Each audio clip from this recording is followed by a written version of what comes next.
So the book that I read is Boy Meets Boy by David Levithan, and I know a lot of people have read this book. So the reason that I really liked it is because of the choices that the author made when he came up with his plot and the setting of the story. So the main character, Paul, is the narrator. Paul is your typical teenage boy. He goes to high school. He has a loving family. He has some really close friends.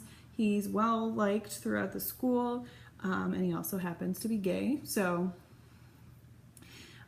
he does have a storyline with the boy Noah. He has an ex-boyfriend that he has some troubles with, and him and Noah are getting to know each other.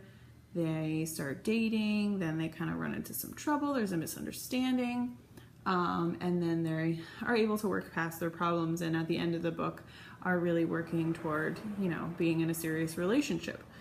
Paul also has a friend, Joni. She has been dating on again, off again, this character, Ted. And then Joni has started dating someone new, and Ted is not pleased about that. Joni has been kind of wrapped all up in this new relationship, not really paying much attention to the people she used to spend time with. So, and that's a typical teenage behavior, sometimes adult behavior, is, you get involved with someone new and it's new and you get swept up in it. So that's addressed in this book.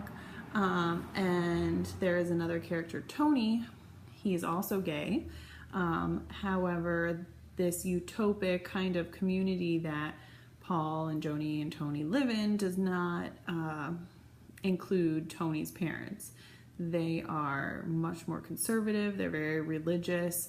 They love their son, but yet they can't get past their religious beliefs that his being gay is really going to, damn him for all eternity. So Paul and Joni and others really try hard to work with the freedoms that his parents do give him, and sometimes tell white lies about who's going to be where and where they're going, because they want their friend to have a good time and they're not doing anything wrong. It's just his parents are misunderstanding of who he is. So Paul, they point out throughout the book, is lucky in the sense that his family is very accepting.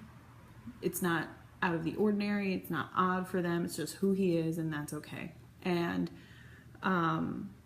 some people might criticize his book by saying, well, it's really unrealistic, how, no school would ever have, the quarterback of their football team be a drag queen. And yes, that is true. That is in the book. But I think it was done intentionally, and it was in the book, some of the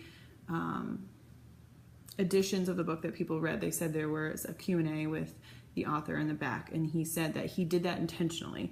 He obviously realized that, it was kind of a little bit far-fetched, but he wanted to show people that, the things that we make a big deal over aren't really a big deal. And when it comes down to it, we're all the same. We have the same struggles, the same problems, the same misunderstandings. And just because of what we might put on at the beginning of the day, or who we decide to love, or not decide, or just who we love, it doesn't really make that big of a difference. And I think by including Tony's parents, who are more of the conservative,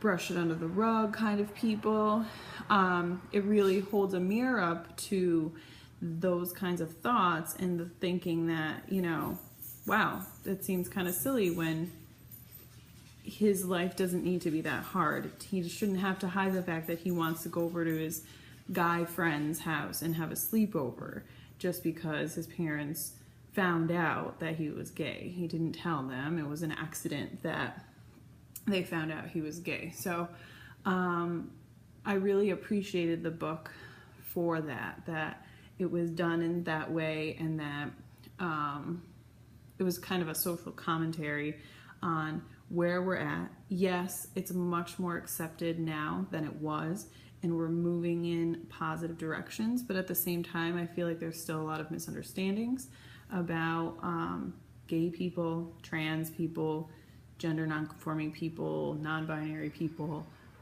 all of those different categories of people, or people who don't even fit into a category. And especially in school, because that is where young people spend the majority of their time, it needs to be addressed because it's becoming more and more prevalent. Schools today are now having the bathroom issue, girls' room, boys' room, who goes where, and parents are up in arms. So the more we talk about things, the more comfortable people will become with all of these different topics, and the less of a big deal it will become.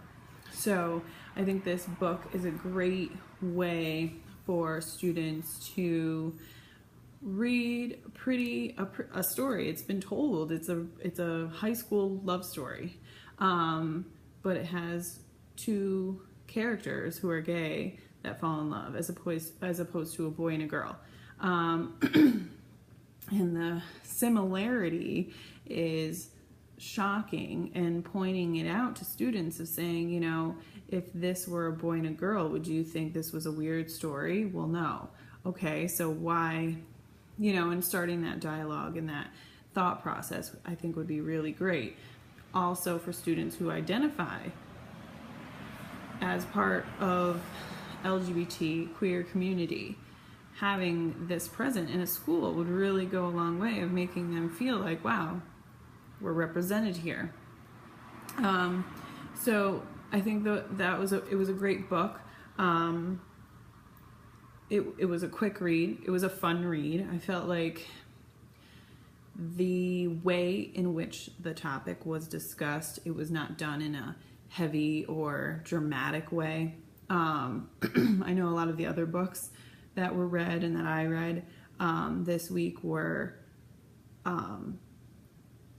deep, heavy topics. And while this is a heavy topic that causes a lot of unrest and angst and conversation and discussion and disagreement, the way that this book brings it up is lighthearted and easy to digest. So I think that's also nice, that it's not done in a very serious and sad way.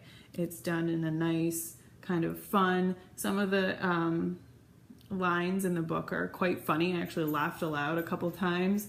So I think it's something that students will enjoy, and that it will really, it's very timely, and it will really get them thinking about their own community and maybe things that they can do to make it just a little bit more accepting and a little bit more open.